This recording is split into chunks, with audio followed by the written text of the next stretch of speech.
En este resumen aprenderás la historia completa de la Biblia. Comprenderás tanto el Antiguo como el Nuevo Testamento, desde la creación de Adán en el jardín de Edén hasta la muerte de Jesús en la cruz. Sin duda, cuando termines de ver este video, no serás el mismo. Amarás aún más la palabra de Dios. Claro, esto solo ocurrirá si abres tu corazón a la palabra de Dios.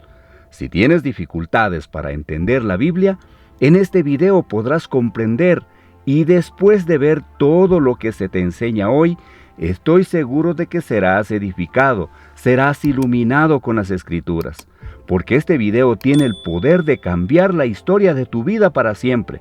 Así que vamos con esta enseñanza. Todo comenzó en el principio. Antes del inicio solo existía Dios. Él nunca dejó de existir. Existe desde la eternidad. Él no tuvo origen.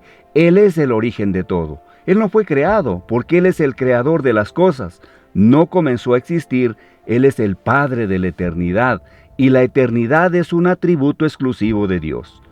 Dice la Biblia que en el principio Dios creó los cielos y la tierra. En el sexto día Dios creó al hombre a su imagen y semejanza, y de una de las costillas del hombre creó a la mujer.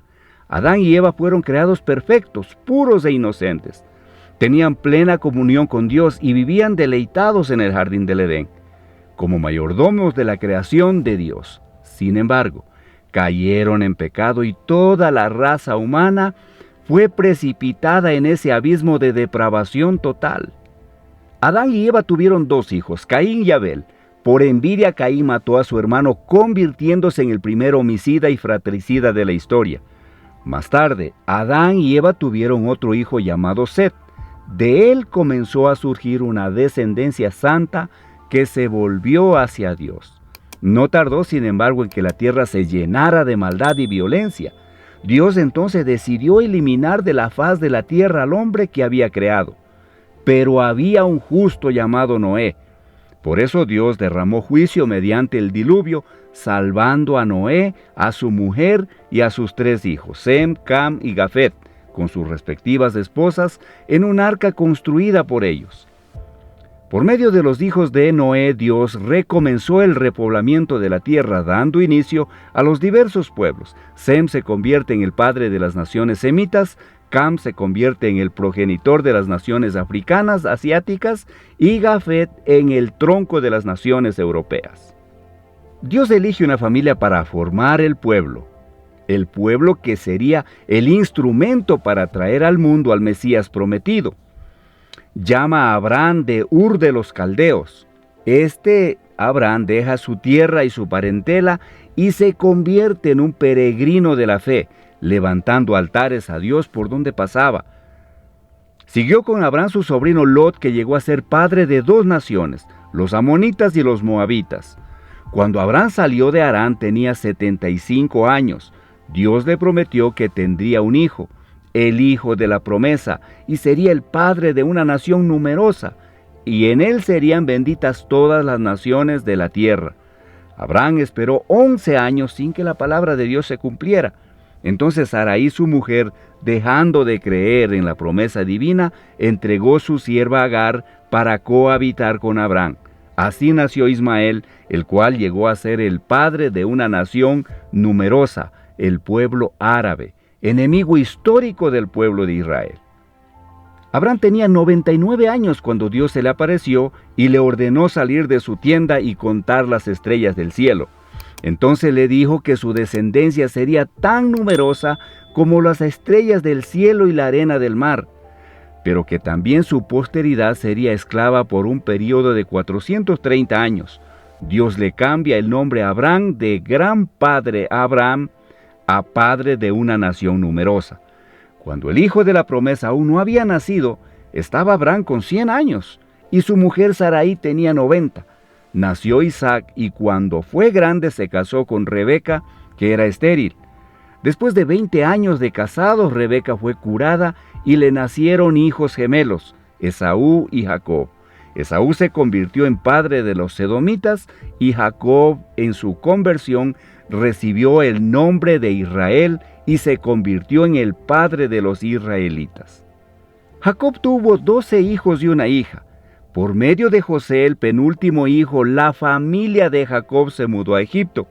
Con 70 personas allí habitaron la tierra de Gosén, una región fértil. Esas 70 personas se multiplicaron de manera asombrosa. Después de 400 años en Egipto salieron de allí bajo el liderazgo de Moisés con 600,000 hombres, sin contar mujeres y niños, es decir, alrededor de unos 2 millones de personas. Caminaron por el desierto hacia la tierra prometida, que debía hacerse en 3 meses. Les llevó a ellos 40 años, debido a la incredulidad del pueblo. A los 12 espías que fueron a conocer la tierra prometida, 10 regresaron con un informe pesimista e incitaron y amotinaron al pueblo contra Dios y Moisés. Ante los gigantes de esas tierras, ellos se sintieron como saltamontes y se empequeñecieron, dudando del poder de Dios. Pues entonces Dios los castigó severamente, condenando a todo ese pueblo a perecer en el desierto, permitiendo que solo Josué y Caleb entraran en la tierra prometida. El pueblo de Israel anduvo en círculos en el desierto durante 40 años, un año por cada día que espiaron la tierra. El desierto se convirtió en el mayor cementerio del mundo, donde pereció toda aquella generación que salió de Egipto, excepto los 2 hombres que se atrevieron a confiar en Dios. Tras los 40 años de peregrinación, tenemos 6 años de conquista de la tierra bajo el liderazgo de Josué, pero aún quedaba mucha tierra por conquistar.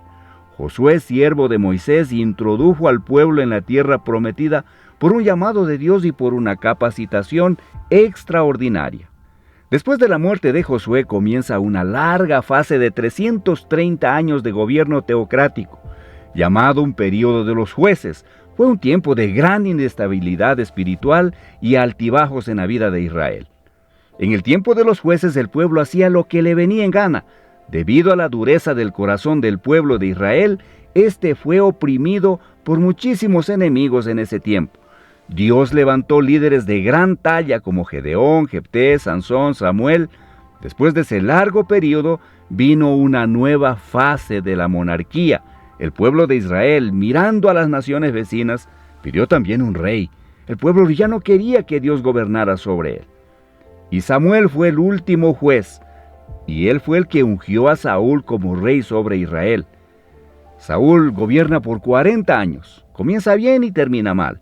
Abre las cortinas de su gobierno con humildad, pero luego se rinde a la soberbia, a la crueldad y finalmente a la rebeldía y a la apostasía. Después de la muerte de Saúl, David reina en su lugar por 40 años, trasladando la capital de Israel de Hebrón a Jerusalén. Su gobierno es exitoso. David fortaleció su reino y se convirtió en el rey más destacado de Israel. Y acumuló fortunas, conquistó tierras, venció ejércitos, caminó con Dios. Fue un hombre según el corazón de Dios. A pesar de pecar gravemente contra Dios, contra su familia y contra el pueblo, se arrepintió y fue perdonado por Dios. De su línea vino el Mesías. Tras su muerte, Salomón, su hijo, reina en su lugar por 40 años. Pidió a Dios sabiduría y Dios le dio sabiduría y riquezas. Se convirtió en un hombre notorio en su tiempo, edificó el templo de Jerusalén y disfrutó de paz en su gobierno. Sin embargo, debido a sus muchas mujeres, su corazón se corrompió. Solo en la vejez Salomón se volvió hacia Dios y se arrepintió de su pecado. Así tuvimos 120 años de Reino Unido. Saúl cayó en las redes de la hechicería, David en la trampa del adulterio y Salomón en las garras de la idolatría. Dios atendió el deseo del corazón del pueblo dándole reyes, pero el pueblo tuvo que sufrir las consecuencias de esa insensata elección. Ahora, tras la muerte de Salomón, el reino se dividió porque su hijo Jeroboam se negó a tener en cuenta el clamor del pueblo para aliviar los impuestos abusivos. La pompa, la fastuosidad y el lujo del gobierno salomónico eran sostenidos por los brazos de los trabajadores.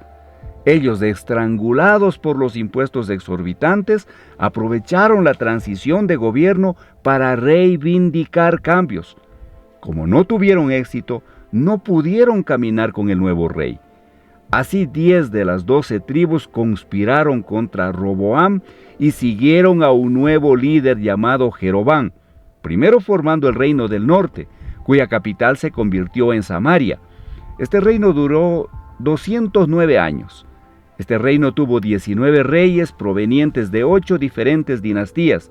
Ninguno de estos reyes fue piadoso. Todos se apartaron de Dios y siguieron los caminos de Jeroboam. Primero este rey decidió usar la religión por intereses políticos, temiendo que sus súbditos buscaran Jerusalén para adorar en el templo y fueran así atraídos políticamente por los reyes de Judá. Jeroboam primero decidió construir templos en el reino del norte, en Betel, Gilgal y Berbea. En ellos colocó un becerro de oro e indujo al pueblo a adorarlo como si fuera el propio Dios. Todos los 19 reyes del reino del norte siguieron ese camino. Todos fueron impíos y perversos. Ninguno buscó a Dios. El Señor levantó en ese tiempo algunos profetas para denunciar el pecado de los reyes de la nación y de los profetas, de la conveniencia, así como de los sacerdotes sobornados por dinero. Dios levantó a los profetas Amós, Oseas y Miqueas para hablar a Israel.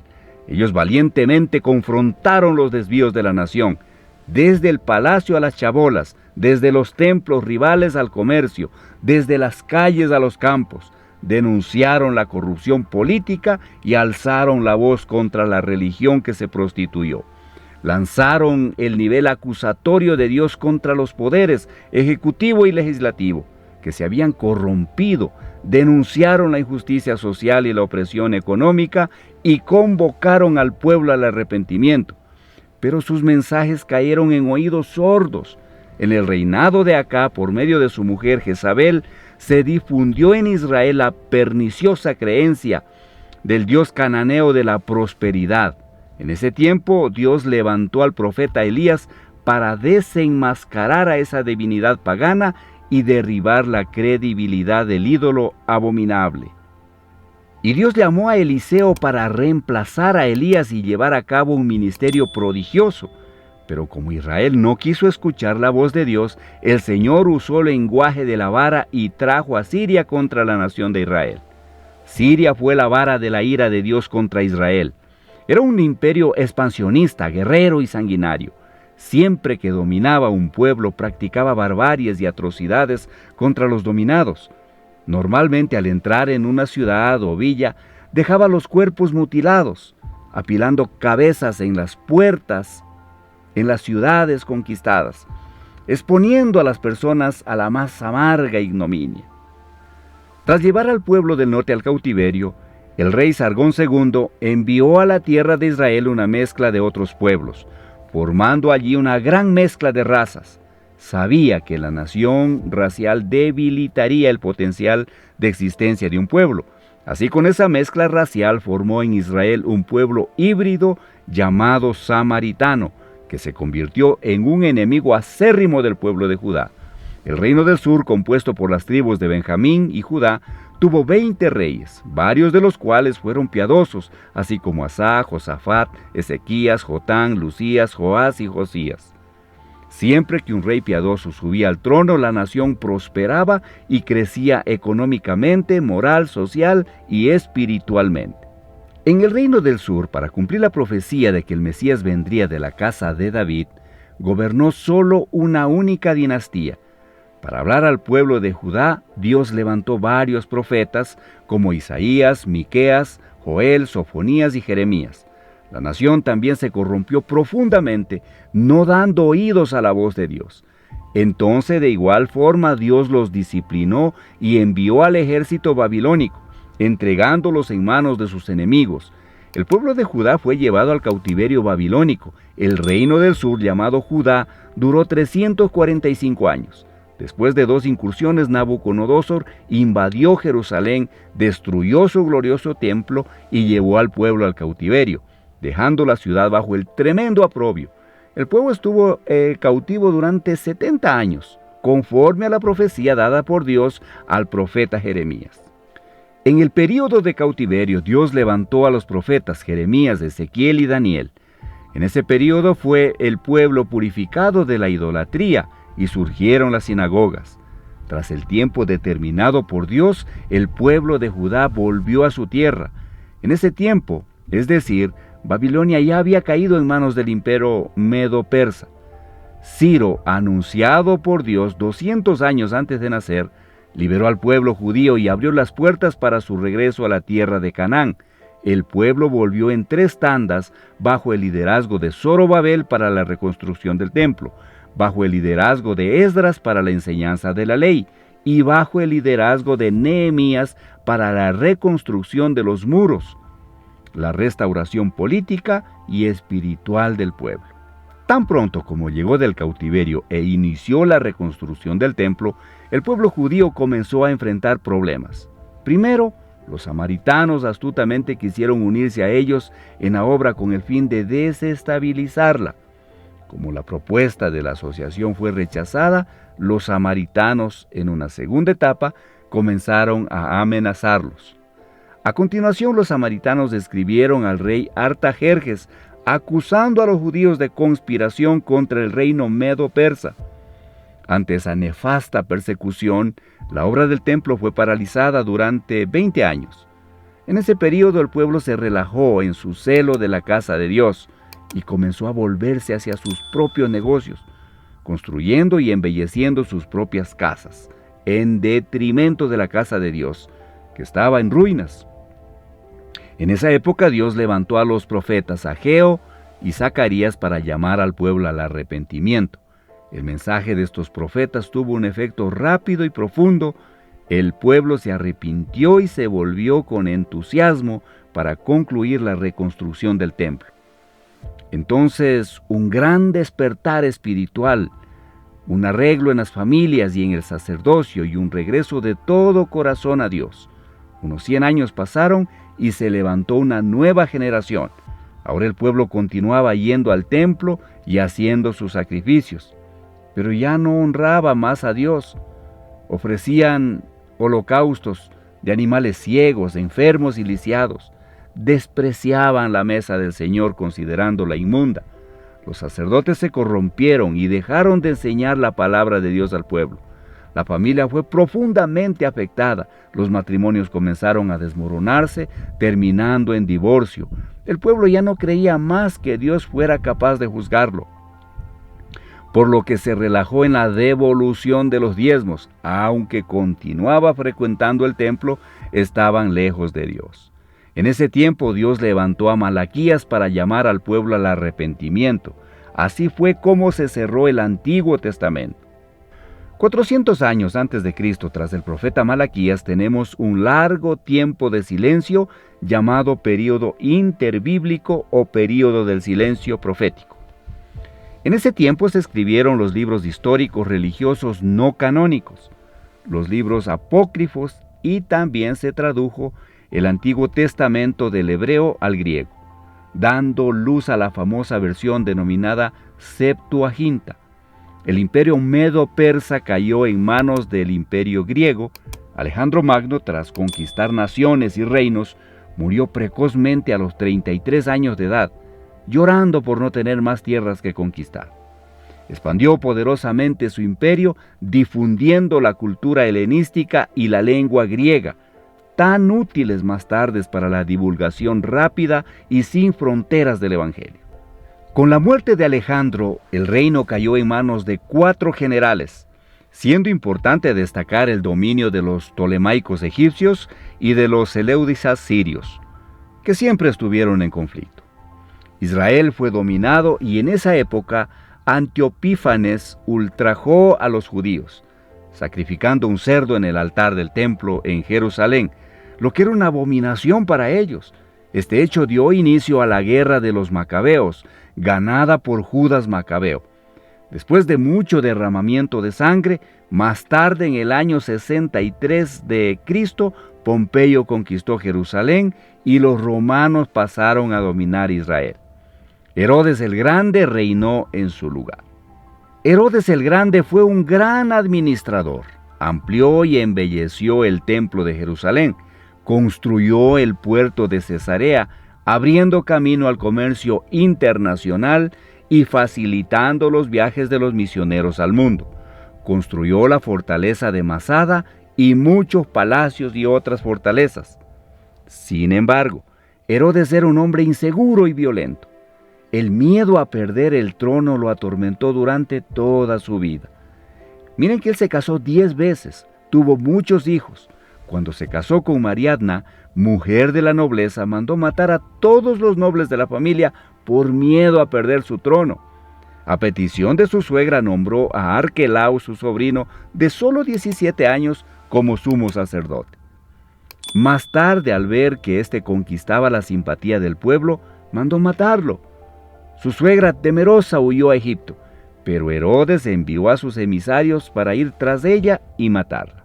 César Augusto lo llamó a Roma por sus atrocidades. Antes de ir, sin embargo, mandó matar a su mujer Mariadna, por temor a que conspirara contra él en su ausencia. Más tarde envió a dos de sus hijos a Roma para estudiar. Su hermana Salomé enseñó que ellos volverían más preparados para asumir el trono. Herodes no dudó mandar a estrangular a sus 2 hijos. Antes de morir hizo jurar a su hermana Salomé que mataría al menos a un noble de cada familia de Jerusalén porque quería llanto en su funeral.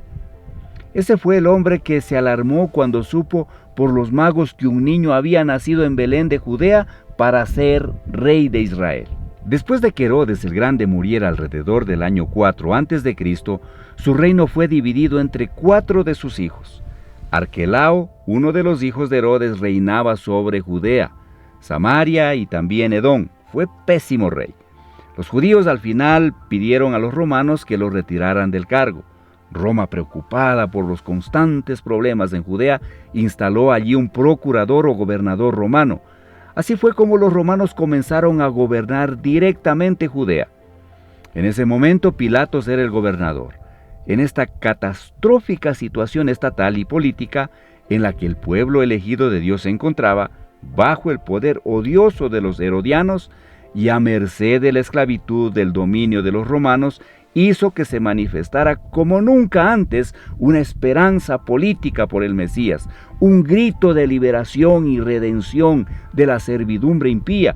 Fue entonces en esa época que Jesús, en la plenitud de los tiempos, cumpliendo las profecías bíblicas, nació en Belén de Judea. El Verbo eterno se hizo carne y habitó entre los hombres. Creció como hijo de un carpintero, vivió entre nosotros, lleno de gracia y de verdad. Se vistió de piel humana, calzó las sandalias de la humildad, pisó nuestra tierra, comió nuestro pan, bebió nuestra agua, sintió nuestro dolor, lloró nuestras lágrimas, identificándose así con los pecadores, a quien vino a salvar, y cargó sobre su cuerpo en la cruz nuestros pecados, resucitando en gloria para nuestra justificación. Por él fuimos salvados. Cuando Jesús nació en Palestina, estaba bajo el dominio de Roma. Con la persecución de Herodes el Grande, José y María huyeron con el niño Jesús a Egipto, quedándose allí hasta la muerte de este impío rey. Regresaron de Egipto y se establecieron en Nazaret, ciudad donde había vivido anteriormente. Allí Jesús creció como hijo de un carpintero. A los 30 años de edad inició su ministerio, habiendo sido bautizado en el Jordán por Juan el Bautista, identificándose así con los pecadores a quien vino a salvar. Allí en el Jordán, mientras Jesús oraba, los cielos se abrieron y el Padre habló diciendo: «Este es mi Hijo amado en quien me complazco». En ese mismo instante el Espíritu Santo descendió de él en forma de paloma, revistiéndolo de poder para iniciar su ministerio. Después de su bautizo, Jesús fue conducido al desierto por el Espíritu Santo, donde ayunó durante 40 días y 40 noches, tiempo en que fue tentado por el diablo por 3 veces. El diablo atacó a Jesús para derribarlo, pero el Hijo lo venció en el desierto, usando siempre la espada del Espíritu, la palabra de Dios. El diablo derribó el primer Adán en el paraíso, pero fue derrotado por el segundo Adán en el desierto. Del desierto Jesús, lleno del Espíritu Santo, siguió hacia Galilea, llegando a Nazaret, donde vivió la mayor parte de su vida terrenal. Entró en la sinagoga y, tomando el rollo del libro de Isaías, leyó: «El Espíritu del Señor está sobre mí, por lo cual me ungió para predicar, para curar y para liberar». Jesús llamó a 12 hombres a quien le dio el nombre de apóstoles, invirtiendo la mayor parte de su tiempo para entrenarlos y discipularlos. Recorrió Galilea, Perea, Samaria y Judea. Predicó en las ciudades, aldeas y campos, predicó en las sinagogas, en el templo, predicó al aire libre, en la playa y también en hogares, predicó a multitudes y a grupos pequeños. Jesús anduvo por todas partes, haciendo el bien y liberando a todos los oprimidos por el diablo. Curó a los enfermos, alimentó a los hambrientos, dio vista a los ciegos, enderezó a los paralíticos, hizo caminar a los cojos, dio audición a los sordos, purificó a los leprosos, liberó a los poseídos y resucitó a los muertos. Jesús fue la suprema revelación de Dios a los hombres. Recibió el nombre de Emanuel, que significa Dios con nosotros. Él es el propio Dios manifestado en carne. Jesús vino con una misión definida: morir por todos aquellos a quienes el Padre le dio. Nació para morir, murió para que pudiéramos vivir. El apóstol Pablo fue enfático al decir que murió por nuestros pecados. Según las Escrituras, fue sepultado y resucitó al tercer día. Su muerte no fue un accidente, ni su resurrección una sorpresa. El diablo usó diversos artificios para apartarlo de la cruz. Jesús marchó hacia ella como un rey camina hacia la corona. En la cruz aplastó la cabeza de la serpiente y triunfó sobre los principados y potestades, exponiéndolos al desprecio. En la cruz Jesús consumó la obra de la redención. En la cruz nos liberó. La muerte no pudo detenerlo. Al tercer día Jesús resucitó para nuestra justificación. Antes de subir a los cielos, sin embargo, instruyó a los discípulos a permanecer en Jerusalén, esperando la promesa del Padre hasta que fueran revestidos de poder. En el capítulo 1, verso 8, Jesús habla sobre la capacitación del poder dada por el Espíritu Santo y también de la estrategia de acción a seguirle y ser testigos, tanto en Jerusalén como en toda Judea, Samaria y hasta los confines de la tierra. Tras Pentecostés, la iglesia explotó en Jerusalén con un crecimiento asombroso. Multitudes eran continuamente agregadas a ellas. El crecimiento y la expansión de la iglesia de Jerusalén son registrados por Lucas hasta el capítulo 7 del libro de los Hechos. Como la iglesia aún estaba limitada a Judea, Dios envió una persecución contra ella y los creyentes fueron dispersados, llevando la palabra por donde iban. Así es como Felipe llegó a Samaria, rompiendo los muros de enemistad y predicando allí el evangelio con poder. El pueblo se alegraba al oír y ver las cosas que Dios hacía por medio de Felipe. El diácono predicador hablaba y hacía, predicando a los oídos y a los ojos. Por la imposición de las manos de los apóstoles Pedro y Juan, los samaritanos también recibieron el Espíritu Santo. El evangelio se extendió más allá de las fronteras de Israel, con la conversión del perseguidor de la iglesia, Saulo de Tarso, en el camino a Damasco. Más tarde, una iglesia gentil, la iglesia de Antioquía de Siria, se convirtió en la madre de las misiones transculturales. Después de esto, Bernabé y Saulo partieron para el primer viaje misionero en las regiones de Galacia, pasando por Perge, Derbe, Iconio y Listra, estableciendo iglesias y constituyendo presbíteros. En el segundo viaje misionero, Pablo y Silas fueron a las provincias de Macedonia y Acaya, plantando iglesias en Filipos, Tesalónica, Berea y Corinto. Desde Antioquía de Siria, Pablo escribió la carta a los Gálatas, a Corinto y las 2 cartas a los tesalonicenses.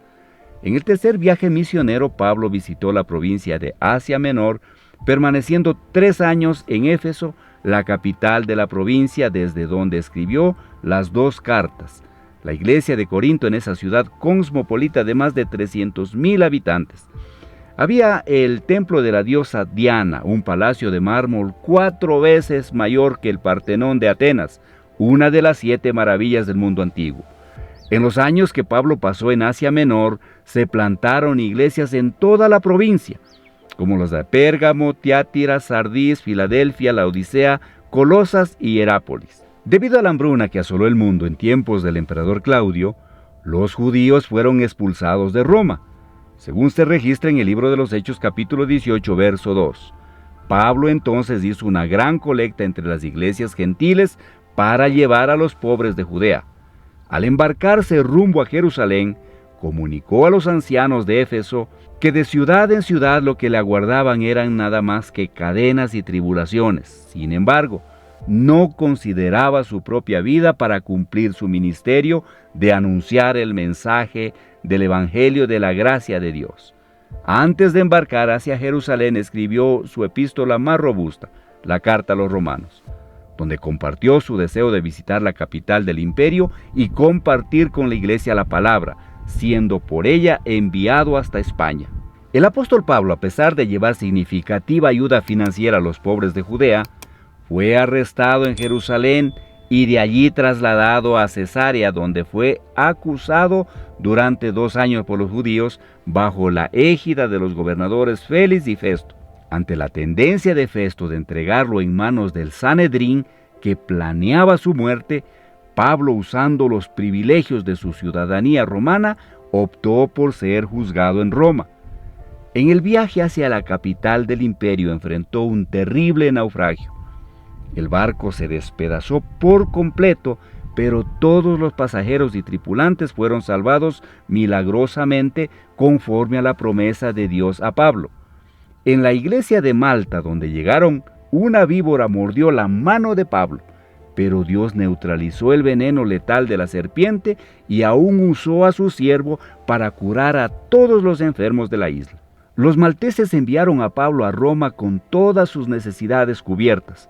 Allí permaneció preso durante 2 años en una casa alquilada.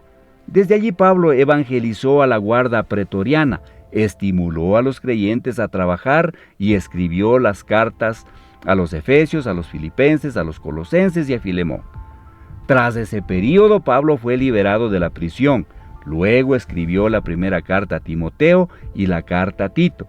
Pero a partir del año 64, la persecución a la iglesia, en vez de ser religiosa, pasó a ser política, y Pablo regresó a la prisión siendo encerrado en una mazmorra, un sótano subterráneo, oscuro, húmedo e insalubre. El 17 de julio del año 64, la ciudad de Roma, con más de 1 millón de personas, fue incendiada. Nerón, el emperador, vestido de actor, subió a lo alto de la torre de Mecenas. Desde allí observó el espantoso espectáculo de las llamas devorando la ciudad. Fueron 7 noches y 6 días de incendio. Cuando las llamas se apagaron, 70% de la ciudad estaba destruida. De los 14 barrios de Roma, 10 de ellos fueron devastados por las llamas. Los 4 barrios restantes, densamente poblados por los judíos y cristianos, dieron a Nerón un alivio para culpar a los cristianos del incendio de Roma. Comienza entonces una brutal persecución a la iglesia. Faltó madera para hacer cruces. Los creyentes eran atados en postes, cubiertos de brea y quemados vivos para iluminar las noches de la ciudad de Roma. Fue una verdadera masacre. Desde esa segunda prisión, Pablo escribió su última epístola, la segunda carta a Timoteo. En ella relató la llegada de su propio martirio y la gloriosa esperanza de tomar posesión de la corona de la justicia. Así, alrededor del año 67, el veterano apóstol fue decapitado, dejando sin embargo para las generaciones posteriores un bendito legado. El Nuevo Testamento fue escrito en un periodo de 50 años. Tenemos 4 libros biográficos, los 4 evangelios y 3 son sinópticos, es decir, vistos desde una misma perspectiva: Mateo, Marcos y Lucas. El énfasis de Mateo es presentar a Jesús como rey de los judíos. Escrito está para los judíos. Marcos es presentar a Jesús como siervo, escrito para los romanos. Es el evangelio que se concentra en las obras de Jesús más que en sus enseñanzas. El evangelio de Lucas enfatiza a Jesús como hijo de hombre, descrito para los griegos por un médico gentil, historiador y viajero. Tiene como propósito presentar el relato de Jesús como el hombre perfecto.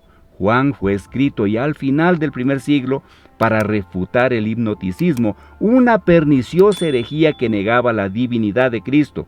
Con un enfoque diferente de los demás, prueba que Jesús es verdaderamente Dios y verdaderamente hombre. Juan seleccionó 7 milagros realizados por Jesús y 7 declaraciones "yo soy", probando que Jesús en verdad es el Hijo de Dios. El libro de los Hechos de los Apóstoles relata hechos relacionados con la iglesia primitiva, desde su nacimiento hasta su expansión a la ciudad de Roma. 3 iglesias lideraron ese avance: Jerusalén, Antioquía y Éfeso. 4 provincias del imperio fueron alcanzadas: Galacia, Macedonia, Acaya y Asia Menor. El libro de Hechos no tiene conclusión, pues la historia de la iglesia continúa.